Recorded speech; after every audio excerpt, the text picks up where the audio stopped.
Olá pessoal, tudo bem com vocês? Eu sou Wallace Zago, seu professor de Química, e a partir de agora nós vamos iniciar a correção da prova de 2017, ok? Diz assim a questão 33. Algumas viaturas militares administrativas possuem motores a combustão que utilizam como combustível a gasolina. A queima, que é a combustão de combustíveis como a gasolina, nos motores a combustão, fornece a energia essencial para o funcionamento dessas viaturas.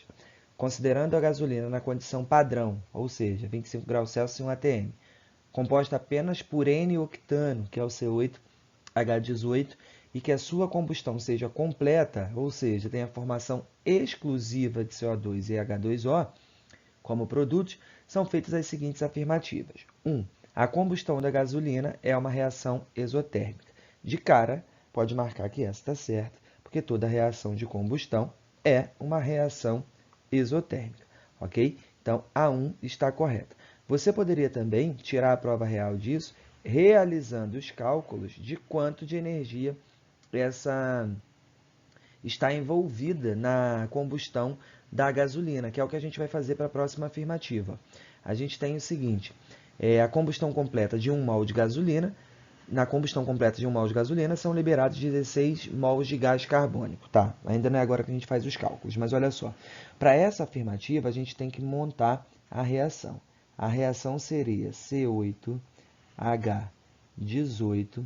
Reação de combustão nada mais é do que você pegar o teu composto e reagir com oxigênio, tá? Mais O2, vai formar CO2 e água, que é o que ele diz para a gente lá no enunciado da reação. Só para botar aqui bonitinho, a gasolina no estado líquido, oxigênio no estado gasoso, CO2 gasoso e água gasosa, tá? Para você isso não faria diferença, mas tudo bem, decidi mostrar ali. Bom, gente, uma vez a equação posta, a equação montada, a gente precisa fazer o balanceamento dessa reação, tá? Se vocês notarem, nós temos aqui, ó, do lado dos reagentes, né, antes da setinha, 8 átomos de carbono, enquanto que depois da setinha, do outro lado, eu só tenho 1. Para resolver isso, eu coloco um 8 aqui na frente, que aí eu fico com 8 carbonos também, ok? Hidrogênios antes da seta eu tenho 18, e depois da seta eu só tenho 2. Para resolver isso, eu coloco um 9 aqui na frente, porque 2 vezes 9 vai dar 18, acaba igualando. Por último, oxigênios eu tenho 8 vezes 2, 16, e mais uma quantidade aqui ó, de 9 oxigênios. 16 mais 9 vai dar 25. Então, do outro lado, eu só tenho 2. Para resolver isso, eu posso fazer o seguinte, eu coloco 25 e divido por 2, porque 2 vezes 25, 50. Dividido por 2, 25, ok? Se você não gosta de trabalhar com frações, você poderia colocar ainda aqui, ao invés de 25 sobre 2, colocar 12,5, que também daria um total de 25 quando multiplicasse por 2, tá bom? Aí você deve estar pensando, Wallace, pode colocar número quebrado, balancear com número quebrado? Pode. Se o teu problema não pedir que você dê os menores coeficientes inteiros, você pode trabalhar com número fracionário, com número quebrado, número decimal, não tem problema. O que importa é que a equação fique equilibrada. Feito isso, a gente tem condição, então, de analisar o que ele está pedindo. Ele fala o seguinte, ó, a entalpia de combustão dessa gasolina, perdão, estamos na 2, na combustão de 1 mol de gasolina, são liberados 16 mols de gás carbônico. Olha só, eu tenho aqui ó, 1 mol de gasolina, né? Quando não tem nada é porque é 1. Então, 1 mol de gasolina está formando o quê? 8 mols de gás carbônico, que é o CO2. Então, essa afirmativa ali, ela está incorreta, tá? 3. A entalpia de combustão, calor de combustão dessa gasolina, é menos 5.080 kJ por mol. Para determinar isso, gente, a gente vai precisar fazer o seguinte. O ΔH é a diferença do ΔH dos produtos menos o ΔH dos reagentes. Concordam comigo? Então, a gente vai calcular aqui a variação de entalpia para os produtos e a variação de entalpia para os reagentes e vai fazer, então, calcular essa diferença para achar o valor. Então, fica simples, porque eu tenho um C8H18, né? Qual é a entalpia de formação dele? Ó, que o problema deu? Menos 250. Então, vou botar aqui, ó, menos 250. Depois, a entalpia do A2 ele não dá de formação, porque ela é zero, tá? Por isso que ele não coloca ali na tabelinha. Então, eu vou somar aqui, ó, mais zero, ok? Depois da setinha, eu tenho o quê? Eu tenho os meus produtos. Eu tenho 8 mols de CO2. Qual o valor da entalpia de formação dele? Menos 394. Então, vai ser 8 vezes menos 394. Ok. Só que eu tenho mais coisas ali. Eu tenho 9 águas. Qual o valor da entalpia de formação da água? Menos 242. Coloco entre parênteses aqui também, para não ficar confuso. Então, antes da seta aqui, eu vou ter menos 250, né? Porque somando com zero vai continuar dando menos 250. E aí, o resultado dessas minhas continhas aqui vão dar o seguinte. A gente vai ter que 8 vezes 394 vai dar, cadê? Menos 3.152. E aqui, ó, mais com menos vai dar menos. Então, menos 9 vezes 242, 2.178. Vamos jogar aqui, ó. Então, eu vou ter menos 250 antes da seta, e depois da seta, eu vou somar aquilo tudo ali, né? Repito o sinal e somo. Isso vai dar 5.330. Agora sim, jogando na fórmula do ΔH, nós vamos ter aqui, né, o produto, depois da seta, ó, antes da seta não está o reagente. Então, eu vou ter o produto, que é menos 5.330, menos, aí o reagente também é negativo, então menos 250. Então, isso aqui fica positivo, né? E eu vou fazer uma diferença. Então, meu ΔH fica 5.330 menos 250, perdão. Isso vai dar um valor de menos 5.080 kJ, conforme o enunciado traz para a gente. Então, a afirmação 3, ela é uma afirmação que está correta, ok? Última afirmativa, vamos avaliar. O calor liberado na combustão de 57 gramas de gasolina é de 1.270. Vamos verificar isso? Olha só, a gente tem o seguinte, tá? Trazer aqui para cima. Ele está estabelecendo uma relação de massa de gasolina com a energia que é liberada. Pela minha reação, eu sei que essa massa aqui de gasolina produziu 5.080 kJ de energia. Mas qual é a massa de gasolina que eu tenho ali na reação? É justamente a massa molar. Então, a gente calcula a massa molar do C8H18. Isso é mole para a gente, porque a gente tem os dados aqui, ó, de carbono, hidrogênio e oxigênio. A massa do carbono é 12, mas eu tenho 8 oxigênios na minha fórmula, não é? Então, eu multiplico por 8. Ok. Mais a massa do hidrogênio é 1, só que eu tenho 18 oxigênios na minha fórmula, então eu multiplico por 18. Isso vai dar um total de 18 vezes 8, vai dar aqui 90 e...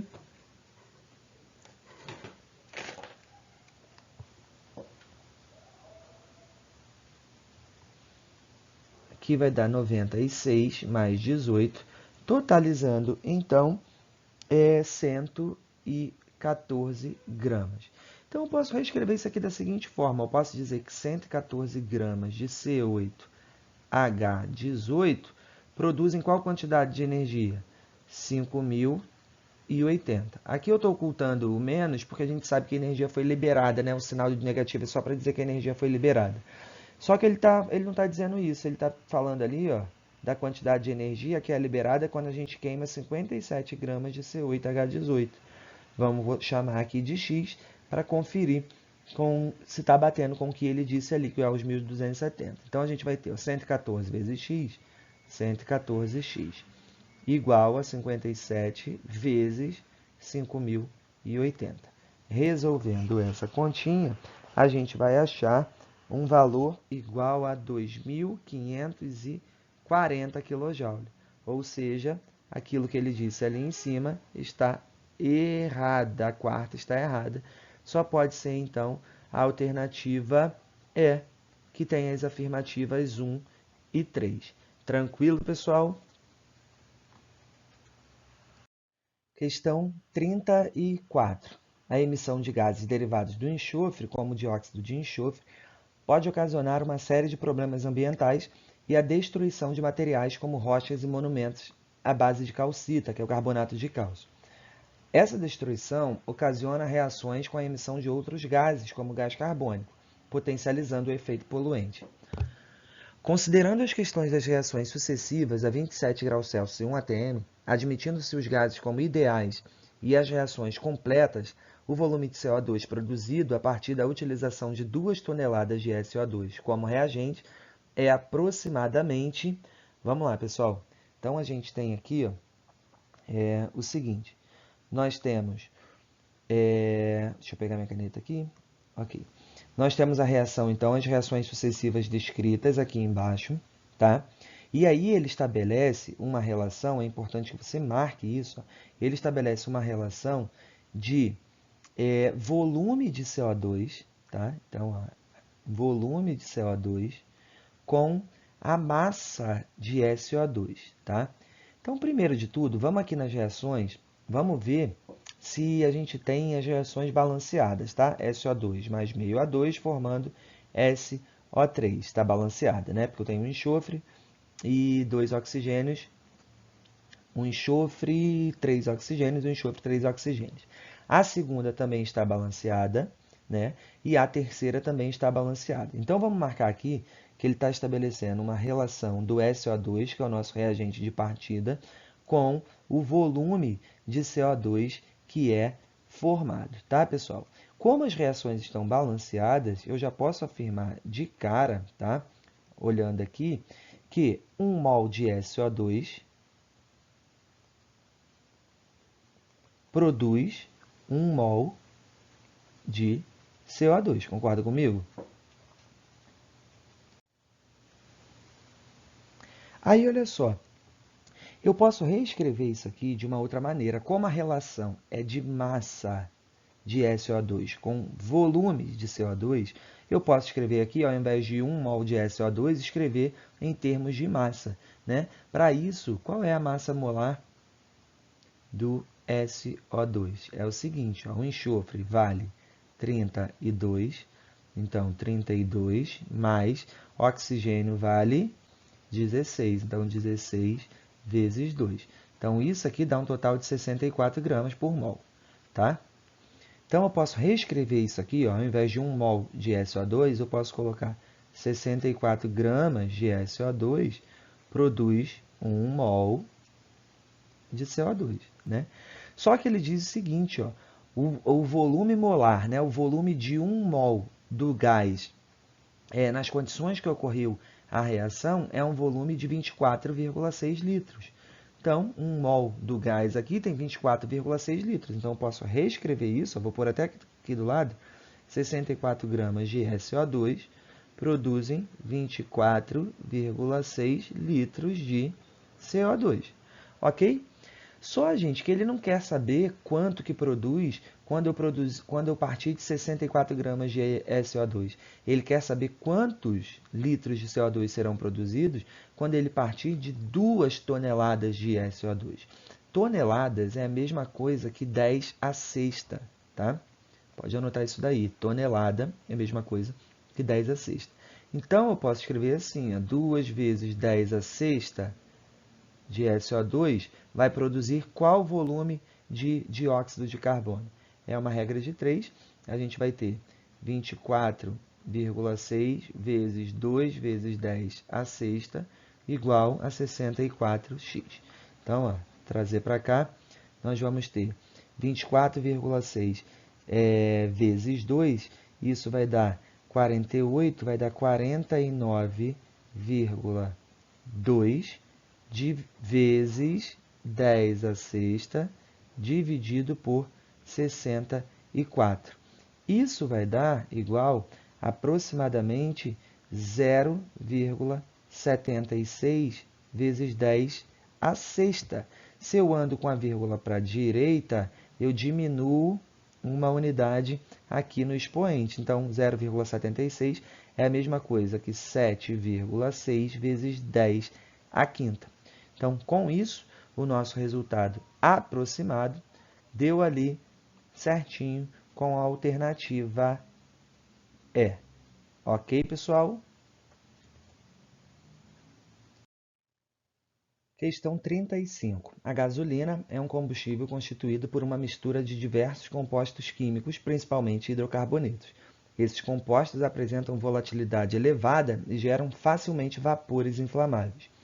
Em um motor automotivo, a mistura de ar e vapores inflamáveis de gasolina é comprimida por um pistão dentro de um cilindro e, posteriormente, sofre ignição de uma centelha elétrica, uma faísca, produzida pela vela do motor.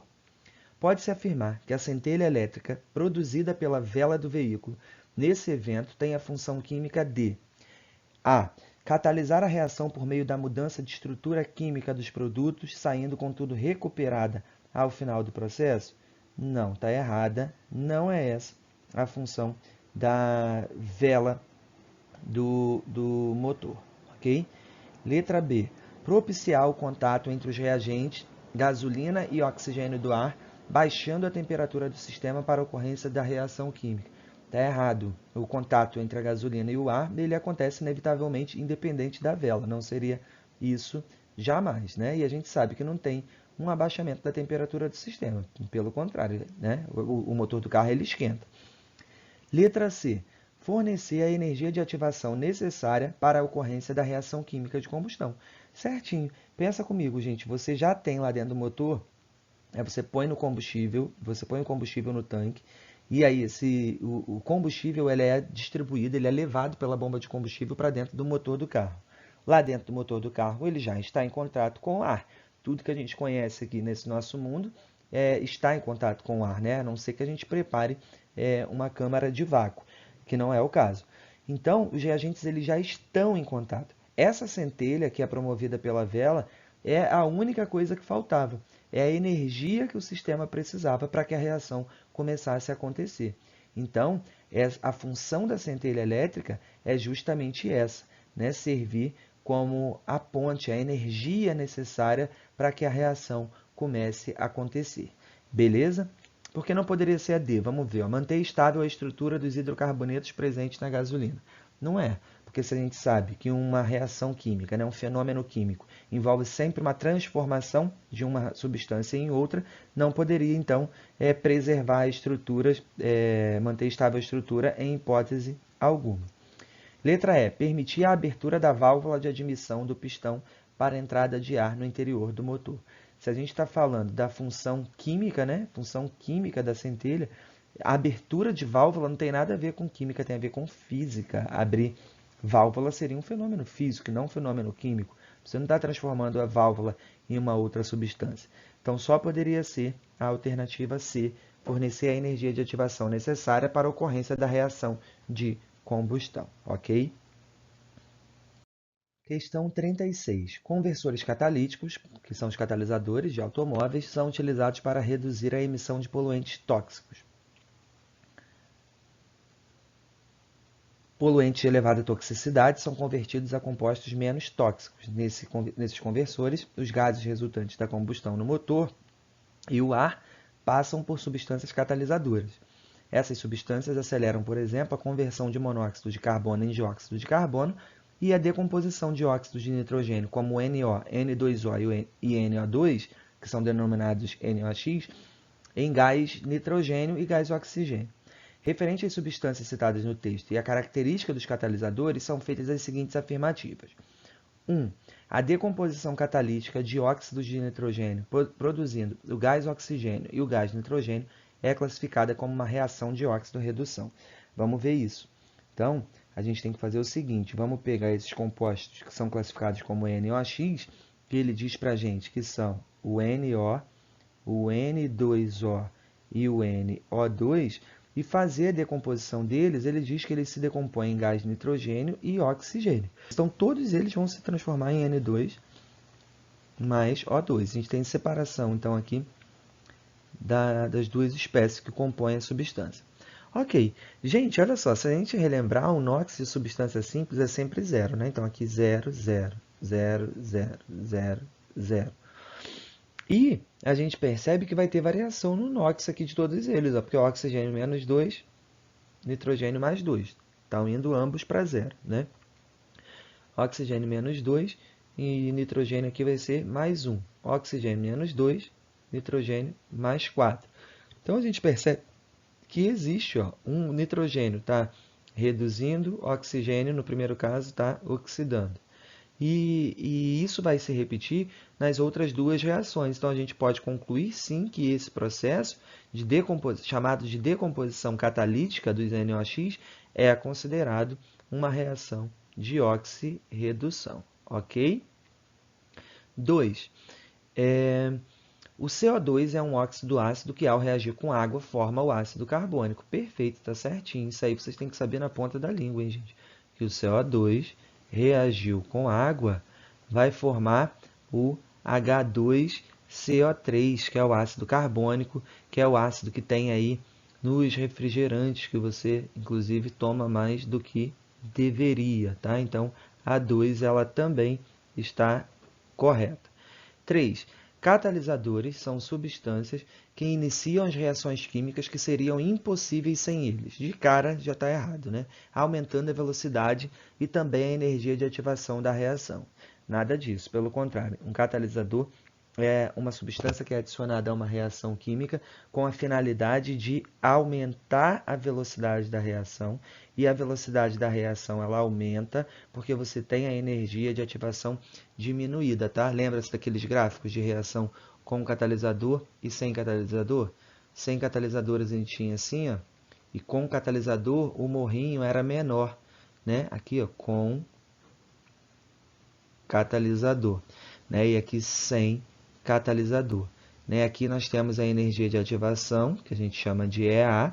Com catalisador, você diminui a energia de ativação, tá? Acelerando o processo. Afirmação 4. O CO é um óxido básico que, ao reagir com água, forma uma base. Nada disso. Tanto o CO quanto o CO2 são oxiácidos que vão dar origem ao ácido carbônico. Então, está errada a afirmação 4. Então, vamos ver se a gente já mataria. Se ele quer as certas, tem que ter a 1 e a 2, né? Então, aqui, ó, pode, aqui não pode, aqui também não pode, aqui também não pode. Então, já teria matado há muito tempo, né? Mas vamos seguir analisando. A molécula do gás carbônico apresenta geometria espacial angular, né? Isso está errado, por quê? A molécula de CO2 é o seguinte, é o carbono, que é o átomo que está em menor quantidade, é o átomo central. Ele tem 4 elétrons na última camada. Se liga 2 oxigênios, cada oxigênio tem 6 elétrons na última camada, né? Porque eles estão no grupo 16. Então, ó, se ligou aqui, ficou com 8. O outro oxigênio vai se ligar pela outra extremidade, também com os seus elétrons. Quando se liga, fica com 8. E o carbono também, que tinha 4, 1, 2, 3, 4, agora passa a ter 5, 6, 7 e 8, porque está compartilhando com os 2 oxigênios, ok? Então, quando você tem moléculas triatômicas, ou seja, moléculas com 3 átomos, e não sobra pares de elétrons no átomo central, tá vendo? Não sobrou, foi tudo compartilhado. A geometria desse composto se chama geometria linear e não geometria angular. A quarta ali, então, está incorreta. A resposta certa só pode ser a letra A. Afirmativas 1 e 2 estão corretas, ok? Questão 37, gente. Sempre que uma substância muda de fase de agregação, a temperatura permanece constante enquanto a mudança se processa, desde que a pressão permaneça constante. O gráfico abaixo representa a mudança de fase de agregação de uma substância pura com o passar do tempo, em função da variação da temperatura observada ao se aquecer uma substância X durante algum tempo sob pressão constante. Tomando-se como base o gráfico, analise as seguintes afirmativas. Bom, gente, olhou para esse gráfico aqui, a gente está vendo que é o gráfico de aquecimento de uma substância pura. Como é que eu sei disso? Porque eu não tenho variação aqui, ó, nesses 2 patamares, tá? Então, de cara, o que você tem que fazer? Já vai identificar ali quais regiões daquele gráfico pertencem às regiões sólida, líquida e gasosa. Aqui, ó, embaixo, a gente vai ter sempre, ó, como é aquecimento, aqui a gente tem o sólido. Nessa temperatura aqui de 20 graus Celsius é quando o meu sólido começa a passar para o estado líquido. Terminou isso aqui, ó, vai indicar que nessa faixa eu só tenho a fase líquida. Quando chega nesse outro patamar, nós teremos líquido mais vapor, né? Nessa temperatura aqui de 60. Passado esse patamar, nós só temos o estado de vapor, ok? Feito isso, fica mais fácil agora para a gente analisar as afirmativas. A primeira, entre 0 graus Celsius e 19 graus Celsius, a substância X encontra-se na fase sólida. Vamos ver, o eixo da temperatura é esse aqui. Entre 0 e 19, realmente está na fase sólida, porque quando bate 20, já tem sólido e líquido. Então, a primeira afirmação, ela está correta, né? 2. O intervalo de 2 minutos a 4 minutos corresponde à condensação de X. Vamos ver agora no eixo do tempo. Aqui, ó, de 2 a 4 minutos. O que eu tenho? 2 a 4 minutos eu tenho o meu sólido passando para o estado líquido. Essa passagem de sólido para o líquido a gente chama de fusão, tá? E não condensação. Então, essa afirmação 2, ela está incorreta, porque o certo seria fusão. 3. A temperatura de 60 graus Celsius corresponde à temperatura de ebulição da substância X. 60 graus Celsius, olha onde vai bater, 60 graus Celsius é quando o meu líquido passa para o estado de vapor. E essa passagem a gente chama de ebulição, sim. Então, está correta a afirmação 3. Tá? Então, tem que ter ali, ó, já vamos eliminar algumas, porque a nossa alternativa correta tem que ter 1 e 3. Se não tem 1 e 3, a gente já vai cortando. Tá? Ó. Aqui tem 1 e 3, aqui não tem 1 e 3, aqui tem 1 e 3. Ok, restaram poucas opções. Vamos lá. 4. No intervalo de 40 a 50 graus Celsius, a substância X encontra-se na fase líquida. Então, entre 40 e 50 graus Celsius, é essa faixinha aqui, ó, que eu vou até botar em azul, ó, entre 40 e 50, realmente a minha espécie está na fase líquida. Concordam? Então, vamos marcar como certa aqui a alternativa, a afirmação 4. Então, está correto 1, 3 e 4. Só pode ser a alternativa E. Questão 38 diz assim: quando um átomo ou grupo de átomos perde a neutralidade elétrica, passa a ser denominado íon. Sendo assim, o íon é formado quando o átomo ou grupo de átomos ganha ou perde elétrons. Logicamente, esse fato interfere na distribuição eletrônica da espécie química. Todavia, várias espécies químicas podem possuir a mesma distribuição eletrônica. Considere as espécies químicas listadas na tabela a seguir. Bom, aí ele dá o cátion sódio, o ânion sulfeto, o ânion fluoreto, cloreto e assim por diante. E aqui embaixo ele fornece para a gente uma distribuição eletrônica. Ó. A distribuição eletrônica 1s2, 2s2, 2p6, 3s2, 3p6 pode corresponder apenas à distribuição eletrônica das espécies. Bom, gente, para você não precisar fazer a distribuição eletrônica de cada espécie dessa aqui que foi listada, basta você fazer o seguinte, ó, você soma o número de elétrons que foram distribuídos aqui nessa distribuição. Dessa forma, eu tenho ó, 2 mais 2, 4, com 6, 10, com 2, 12, mais 6, 18, ok? Então, olha só, quais são as espécies aqui em cima que possuem 18 elétrons? Aqui, ó, o cálcio tem carga mais 2. A carga positiva indica que ele perdeu 2 elétrons. Se ele tinha 20 e perdeu 2, ficou com 18. O enxofre tinha 16. Essa carga 2 menos indica que ele ganhou 2 elétrons. Então, se ele tinha 16 e ganhou 2, ficou com 18 elétrons. O flúor tinha 9, menos 1, na verdade, ganhou 1, então ficou com 10. O cloro, 17, ganha 1, né? Carga menos 1 ganha 1, total de 18. O estrôncio tem 38, perdeu 2, fica com 36. E o cromo tinha 24, perdeu 3, fica com 21. Então, a distribuição eletrônica só pode ter sido para esses 3 elementos aqui, ó. O cloro, né, o cloreto, o estrôncio 2- e o Ca2+. 1, 2 e 4 só poderia, então, ser a alternativa D de dado, ok? Tranquilo? Questão 39. Na ânsia pelo elixir da longa vida, por volta do século I, alquimistas descobriram acidentalmente a pólvora, reverenciada em textos de alquimia pelos avisos quanto aos cuidados para não se misturarem certos materiais uns com os outros. A pólvora, mais conhecida desde o final do século XIX como pólvora negra, é uma mistura química que queima com rapidez. Foi extensamente utilizada como propelente em canhões e armas de fogo e atualmente ainda é empregada em artefatos pirotécnicos. Nitrato de potássio, enxofre e carvão, que é carbono, são constituintes da pólvora negra. Sobre essas espécies constituintes da pólvora negra, afirma-se que: afirmação 1. O nitrato de potássio é classificado como uma base segundo a teoria de Arrhenius. Gente, olha só. O nitrato de potássio, vamos relembrar o que é. Nitrato, o ânion nitrato é o NO3-. E o potássio é K. Quando a gente tem a junção, né, a ligação entre o ânion nitrato e o potássio, a gente forma o composto de fórmula KNO3. Isso aqui não é uma base, isso aqui é um sal, né? Eu tenho um cátion, tenho um ânion, que é diferente, né? O ânion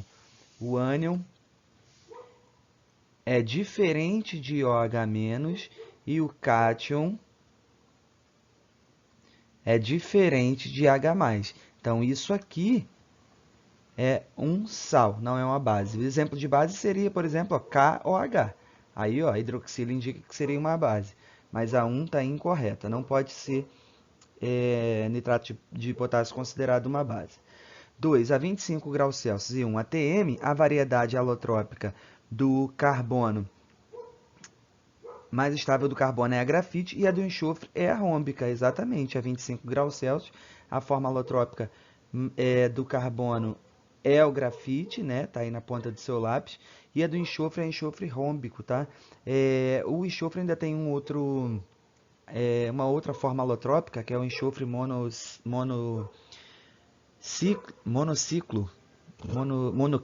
monoclínico, mas o mais comum é o enxofre rômbico, tá? A forma rômbica do enxofre é a forma alotrópica predominante nessa temperatura e pressão.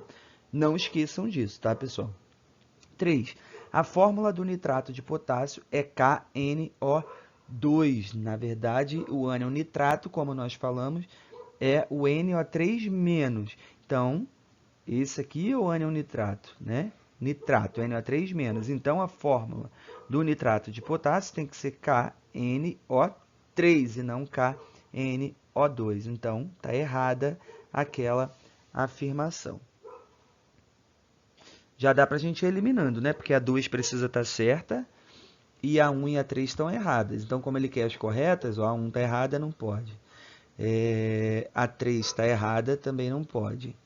A 3 está errada, aqui também não pode. A 1 está errada, aqui também não pode. Então, você já mataria a questão rapidinho, tá vendo? Mas vamos continuar, então, as nossas análises.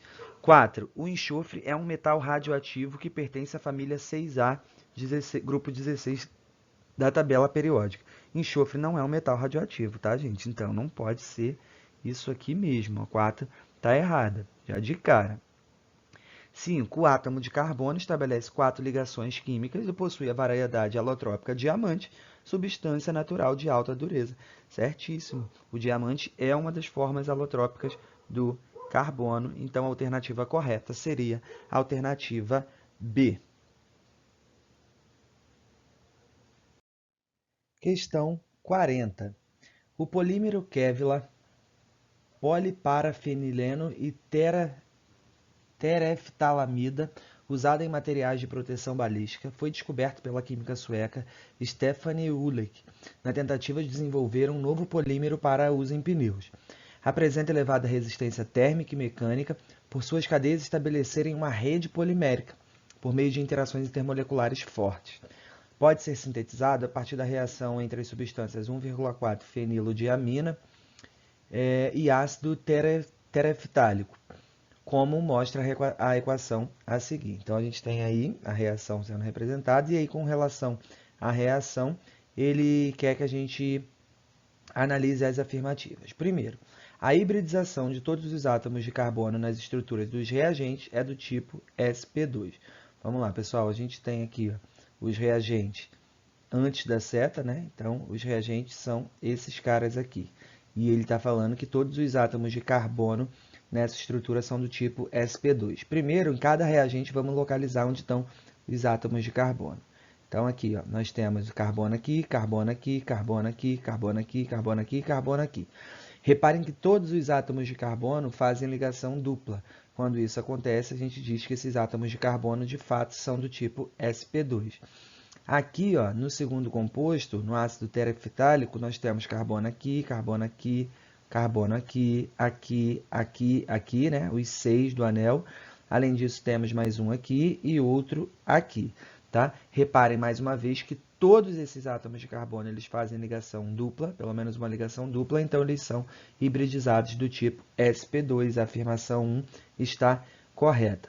Só para relembrar, sp2 é o carbono que faz ligação dupla, sp é o carbono que faz uma tripla ou duas duplas, tá? O carbono aqui que faz duas duplas.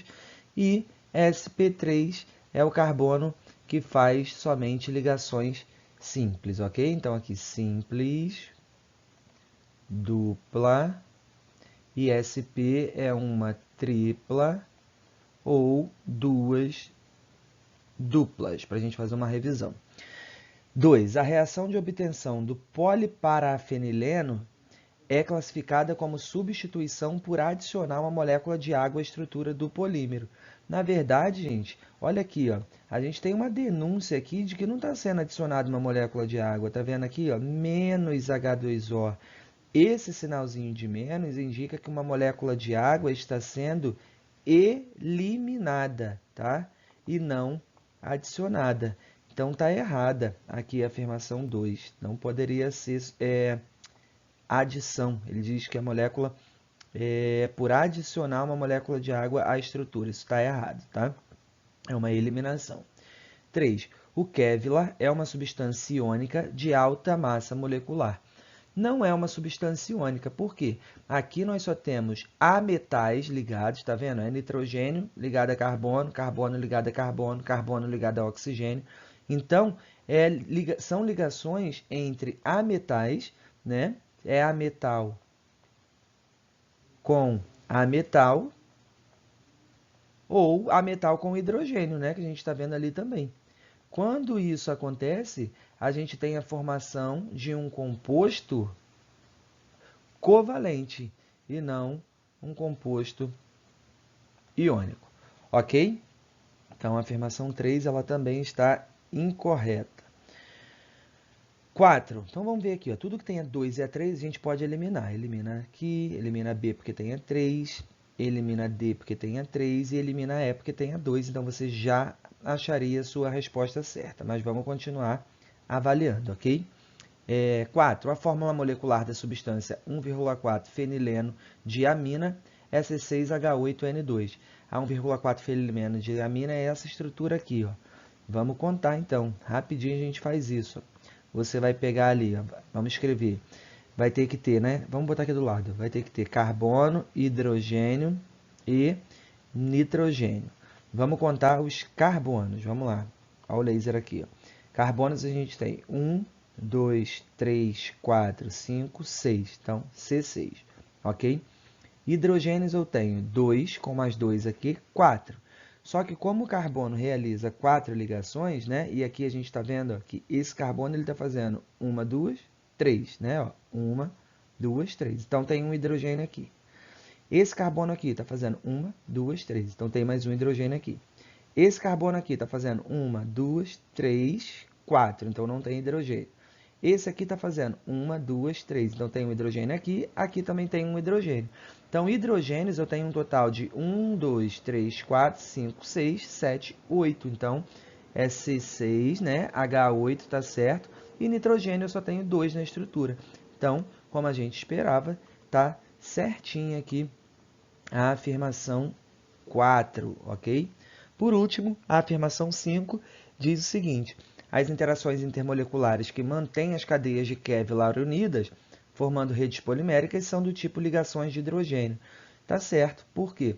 Toda vez que você tiver hidrogênio ligado a um átomo muito eletronegativo, ó, principalmente hidrogênio, se você tiver na sua estrutura hidrogênio ligado a flúor, oxigênio ou nitrogênio, o tipo de interação que vai existir é o tipo ligação de hidrogênio,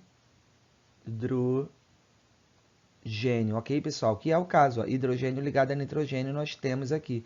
Então, essas moléculas vão interagir umas com as outras através das ligações de hidrogênio ou pontes de hidrogênio, ok? Então, a afirmação correta, a alternativa correta é a alternativa C, ok?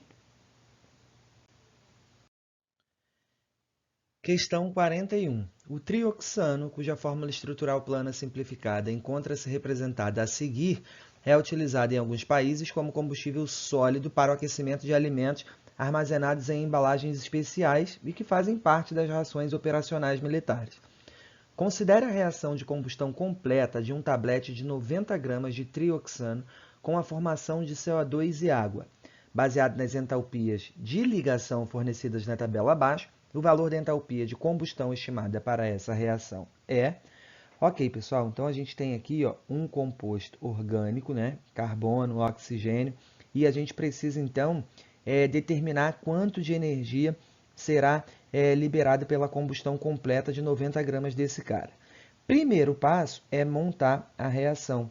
Para montar a reação, a gente precisa determinar a fórmula molecular desse composto aqui, tá? A fórmula molecular dele vai ser o seguinte, ó, eu tenho ali átomos de carbono, eu tenho hidrogênios que estão ocultos, né? E tenho oxigênios. Oxigênios, de cara, eu tenho 3, não é isso? Carbonos eu tenho 1, 2, 3, concorda comigo? Então, 3 carbonos também. Hidrogênios, eu vou ter aqui ó, 1, 2, porque cada carbono precisa fazer 4 ligações, né? Então, 1, 2, 3, 4. Aqui eu vou ter 2 também, e aqui eu também vou ter 2. Então, eu tenho um total de 6 hidrogênios. Agora sim eu posso escrever a minha reação. Por quê? Reação de combustão será aquele meu composto orgânico, C3, borracha, C3H6O3, reage com o oxigênio, vai formar o que? A própria enunciado diz, forma CO2 e água. Ok? Pronto? Não, vamos balancear, né? Quantos carbonos eu tenho antes da seta? Eu tenho 3 carbonos. Depois da seta eu só tenho 1, então eu coloco um 3 aqui para balancear. Hidrogênios eu tenho 6 desse lado, do outro lado eu só tenho 2. Então o que eu faço? Coloco um 3 aqui para balancear. Vamos ver os oxigênios. Desse lado eu tenho 3 vezes 2, 6, com mais 3 vezes 1, 3, né? Então 6 mais 3 vai dar 9. Do outro lado eu tenho 3 com 2, 5. Se eu colocar um 3 aqui, ó, eu fico com 2 vezes 3, 6. Com 3, 9. Acaba equilibrando a equação. Ok? Então, beleza, pessoal. Ele quer saber quanto de energia, né, ó, baseado nas energias de ligação fornecidas na tabela abaixo, o valor da entalpia de combustão estimada para essa reação é... Ok, eu sei que eu tenho aqui ó, a minha espécie C3H6O3. Então, a gente vai abrir essas estruturas porque ele dá a entalpia de ligação. Então, a gente vai ter que observar o valor de cada ligação química que será rompida e formada durante esse processo. Então, o meu C3H6O3, nós vamos fazer o seguinte, vamos abrir de novo aquela estrutura, tá facinho ali, ó. Vamos desenhá-la, tá? Então, tem um oxigênio aqui e ela fecha fazendo um bico aqui embaixo. Mais 3O2, né? Olha como eu estou escrevendo a reação. O oxigênio ele tem 6 elétrons, então ele faz uma dupla aqui, ó. Então, 3O2, formando o CO2, a estrutura do CO2 é dessa forma, só que eu tenho 3 CO2 e tenho também 3 moléculas de quê? De água, H2O, tá? Gente, é super importante vocês saberem quantos elétrons cada átomo desse tem na última camada, para vocês saberem qual é o tipo de ligação que vai ser realizada. Por quê?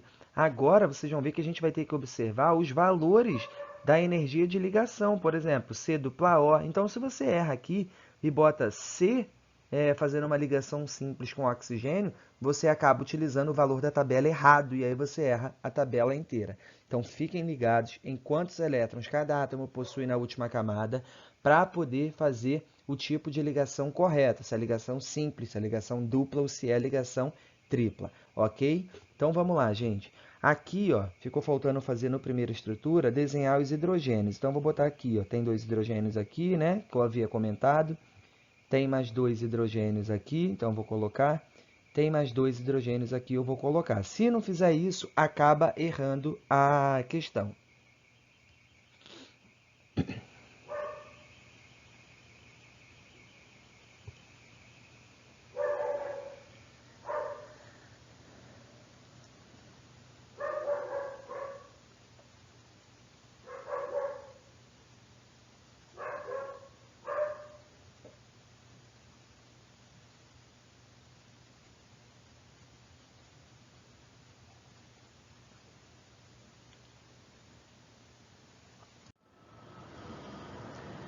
Olha só, dentro dessa nossa primeira estrutura, a gente precisa fazer a análise dos tipos de ligação que existe aqui entre elas. Primeiro, olha só, existem ligações do tipo hidrogênio-carbono, tá vendo? Uma ligação do tipo hidrogênio-carbono, 2, 3, 4, 5, 6. Então, na minha primeira estrutura, eu tenho esse tipo de interação aqui, ó, carbono e hidrogênio, são 6 vezes esse valor.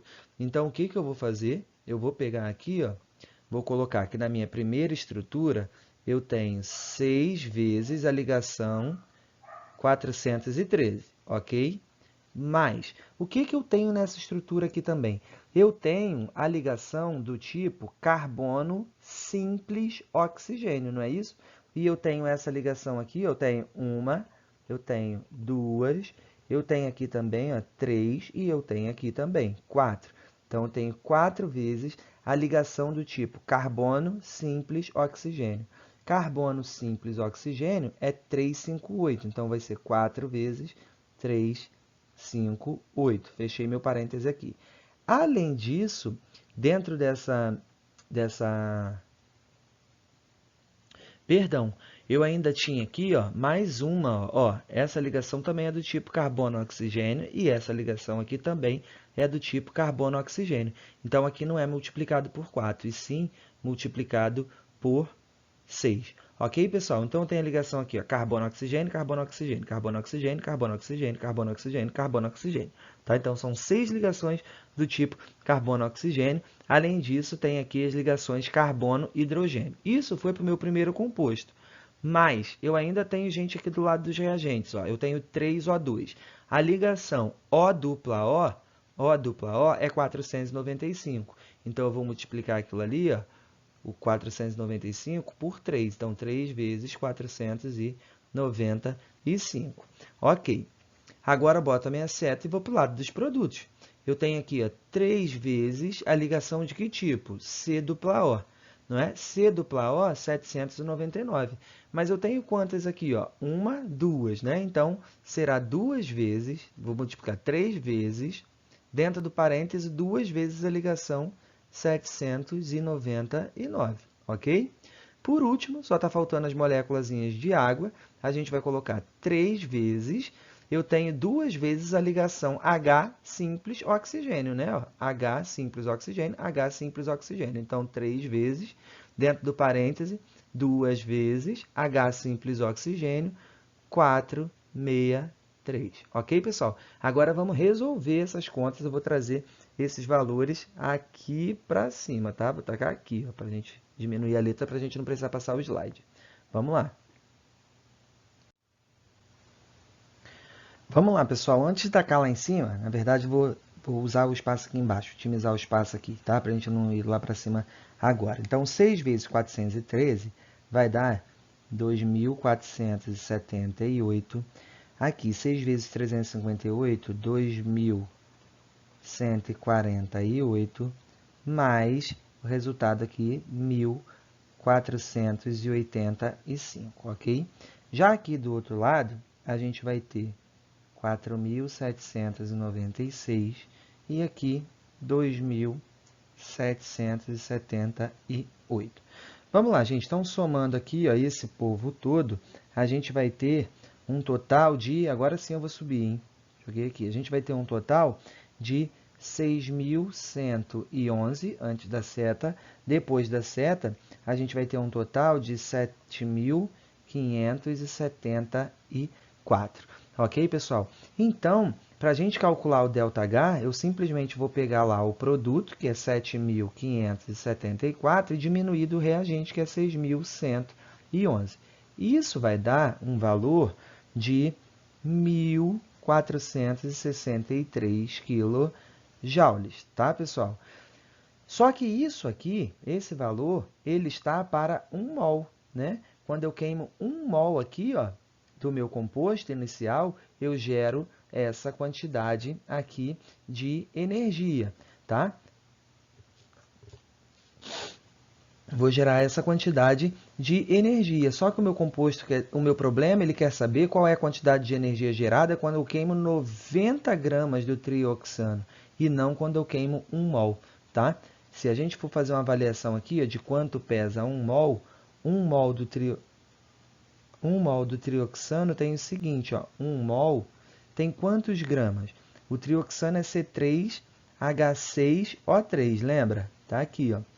Então, cada carbono pesa 12. Como eu tenho 3 átomos de carbono, então vou ter aqui ó, 36 gramas de carbono, mais cada hidrogênio pesa 1, então vou ter 6 gramas de hidrogênio, e vou ter, cada oxigênio pesa 16, vezes 3 vai dar 48. Então, o somatório, ó, 48, 54, 60, 90 gramas. Ah, tá, exatamente. Então, 90 gramas de oxano, né, dali do trioxano, tem exatamente 90 gramas. Então, a energia liberada para os 1 mol, que é exatamente os 90 gramas, é essa aqui, ó, 1.463 kJ. Ok, pessoal? Questão 42. Células galvânicas, pilhas, são dispositivos nos quais reações espontâneas de oxirredução geram uma corrente elétrica. São dispostas pela combinação de espécies químicas com potenciais de redução diferentes. Existem milhares de células galvânicas possíveis. Considere as semi-reações abaixo e seus respectivos potenciais de redução nas condições padrão. Tá? Então, a gente tem aí algumas semi-reações de redução e ele dá algumas afirmativas para a gente analisar. A diferença de potencial da pilha formada pelas espécies químicas alumínio e cobre, representadas esquematicamente por alumínio indo a alumínio 3+, e cobre 2+, indo a cobre 0, é de 1,52 volts nas condições padrão. Então, vamos marcar lá em cima quem é que ele está falando, né? Ele está falando de uma pilha formada, então, por alumínio, tá? Então, vamos marcar aqui o alumínio para a gente não perder. Alumínio e mas quem cobre? Ok, vamos avaliar. Primeiro passo, gente, a gente... o que ele pede? Diferença de potencial. Ok, você deve se lembrar que a diferença de potencial ela é dada por uma formulazinha, ó, a variação do potencial, ela é dada pelo potencial maior, tá? Potencial de redução maior, menos o potencial de redução menor, ok? Então, a gente vai fazer o seguinte, ó, marcamos esses dois. Quem é que tem o potencial de redução maior? Vai ser o positivo, né? O mais 0,34. Então, aqui, ó, mais 0,34 menos, cadê? Menos 1,66. Então, menos com menos vai dar mais, então mais 1,66. Logo, o valor do potencial, da variação da diferença de potencial, vai ser aqui, ó, 6 com 4, 10, vai subir 1. Então, a diferença de potencial aqui vai ser igual a 2, tá? A essa aqui, 2 volts a diferença de potencial. Então, está, vamos ver, ele diz que será 1,52. Então, está errada a afirmação 1. Não pode ser 1,2, ok? Bom, segundo caso, 2. Na pilha formada pelas espécies cobre e ouro. Então, agora eu vou apagar a marcação ali que eu fiz no alumínio, porque agora ele está falando de cobre e ouro. Então, são essas duas situações aqui, ó, ok? E aí ele pergunta o seguinte, na pilha formada por esses dois metais e representada esquematicamente, a reação global correta balanceada é... Gente, olha só, aqui a gente tem um caso interessante, porque para a gente montar a reação global, a gente precisa igualar o número de elétrons. E eu tenho aqui ó, na equação do ouro 3 elétrons e na equação do cobre eu tenho 2 elétrons. Eu vou precisar multiplicar essa equação aqui de cima por 2 e a de baixo por 3 para poder igualar esse número de elétrons, tá? Com isso, eu vou multiplicar toda a reação, com exceção do potencial, tá? O potencial, diferentemente de quando a gente trabalha com ΔH, ele não varia, tá? Então, a gente não vai fazer a multiplicação do potencial nessas reações. Então, multiplicando ali em cima, a gente teria o seguinte, ó, teria 2Au3+, mais o quê? Mais 6 elétrons, né? Estou multiplicando tudo por 2, formando 2Au, não é isso? Já de baixo, a gente vai multiplicar por 3, então vamos ficar com 3 cobres 2+, mais 6 elétrons, formando o quê? 3 cobres metálicos, ok? Bom, pessoal, quem tem o maior potencial de redução é aquela reação que vai sofrer a redução, tá? É o metal que vai sofrer a redução. Então, a gente não faz nada com essa semi-reação. Agora, a semi-reação com o potencial menor é a que vai oxidar, é a semi-reação de oxidação. Então, eu preciso invertê-la. Então, está vendo essa segunda equação aqui? Eu vou invertê-la. Ela vai se transformar o seguinte, ó, vou jogar aqui em cima. Vai ficar 3 cobres metálicos, formam 3Cu2+, mais 6 elétrons. Reparem que a única mudança que eu fiz foi colocar os 3 cobres metálicos que estavam do lado dos produtos para o lado dos reagentes, e os reagentes eu coloquei para o lado dos produtos. Ok, a segunda reação ali eu não faço nada, eu vou mantê-la, vou repetir aqui, ó, 2Au3+, mais 6 elétrons, vão formar, então, os 2 átomos de ouro metálico, ok? Agora sim, eu posso fazer o somatório dessas duas equações, já que o meu número de elétrons agora é igual, para a gente fazer, então, para a gente determinar a reação global. Eu posso cortar esses elétrons com esses elétrons aqui, vai me restar, então, na reação, as seguintes substâncias, ó, 3Cu, né, do lado dos reagentes, aqui do lado dos reagentes eu ainda tenho 2Au3+, não tenho mais ninguém aqui do lado dos reagentes, coloco a minha setinha, vou ter 3 cobres 2+, mais 2Au. Essa seria, então, a minha equação global da pilha, tá? Formada por esses dois elementos. Vamos ver se bateu? A gente tem aqui, ó, 3Cu mais 2Au3+, formando 3Cu2+, mais 2Au. Então, está correta essa afirmativa, ok? Então, vamos ver se a gente já consegue eliminar alguma coisa aqui embaixo.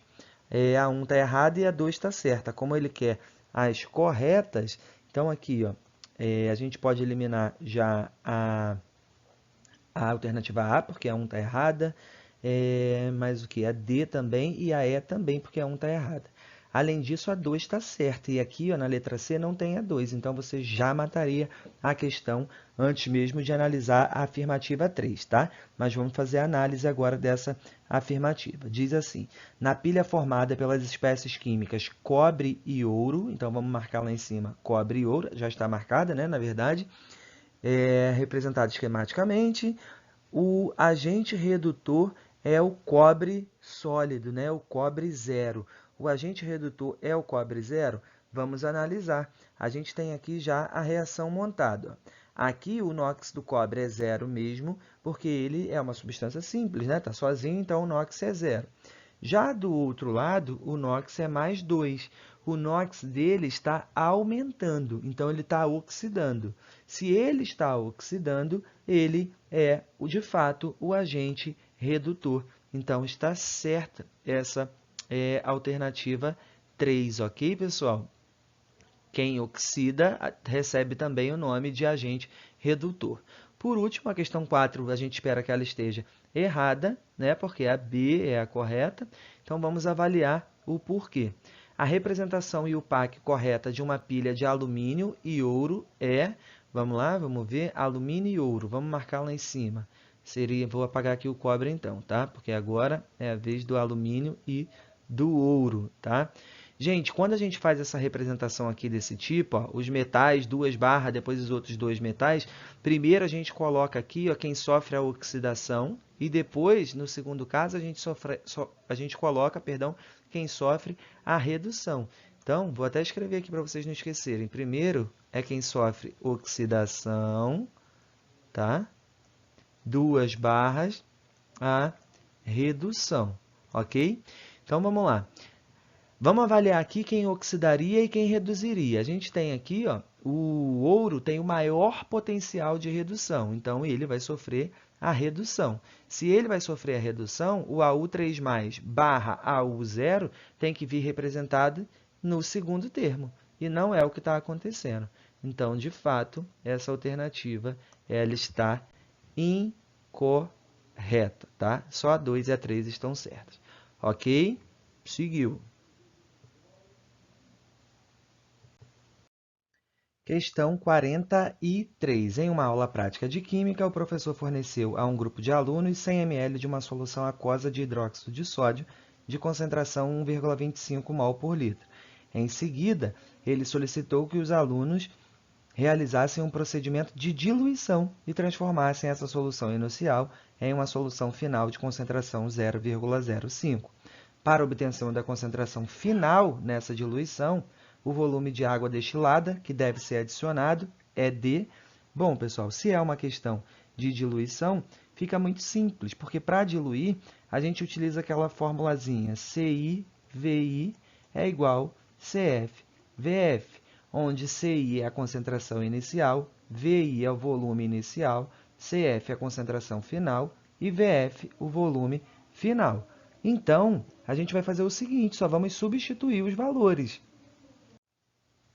Então, nós temos aqui em cima o valor da concentração inicial, tá vendo? 1,25 mol por litro, e temos o volume.